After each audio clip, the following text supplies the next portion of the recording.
प्रधानमंत्री मोदी के 10-12 साल पूरे हो रहे हैं। नेहरू के बाद अब तक सबसे लॉन्गेस्ट सर्विंग प्राइम मिनिस्टर का खिताब प्रधानमंत्री मोदी को मिल रहा है। खिताब तो उन्हें बहुत मिलेंगे। अगर मेरे साथ अभी पेट्रोल पंप पे चलो आप, तो शायद आजादी के बाद इतना महंगा डीजल पेट्रोल कभी नहीं बिका होगा। और लोगों ने आपदा में आविष्कार किया है कि सिलेंडर को चूल्हा बना लिया। ये भी शायद आजादी के बाद पहली बार हुआ होगा।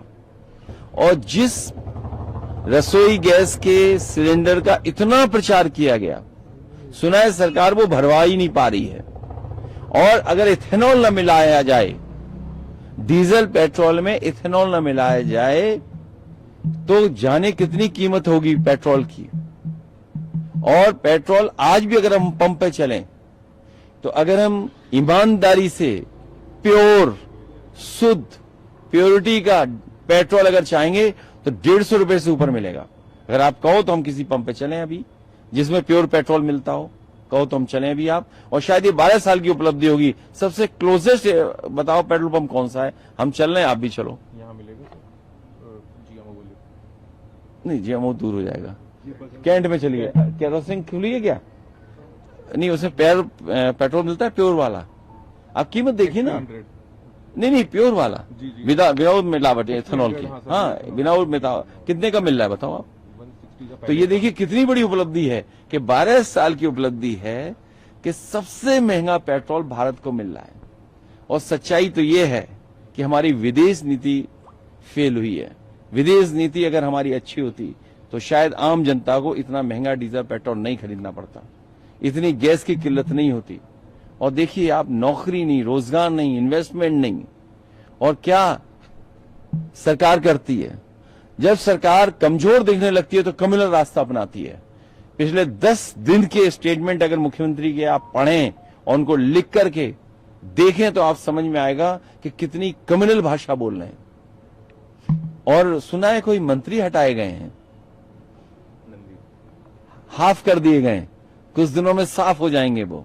और केवल अकेले साफ नहीं होंगे, सुना है कोई नई सूची बनी है, गुप्त सूची बनी है। एक महाराष्ट्र में बनी है गुप्त सूची, एक यूपी में गुप्त सूची बनी है। और दिल्ली वाले मिला के देखेंगे उस सूची को, तो सोचिए कितने लोगों साफ हो जाएंगे जिनको टिकट नहीं मिलेगी। और कब हटाया गया बताइए आप? बुंदेलखंड आप अगर गाड़ी रफ्तार से चलाओगे तो कूदते हुए जाओगे। समाजवादी पूर्वांचल एक्सप्रेसवे पे चलोगे तो वो क्या बोलते हैं, झूले की तरह आप चलते जाओगे।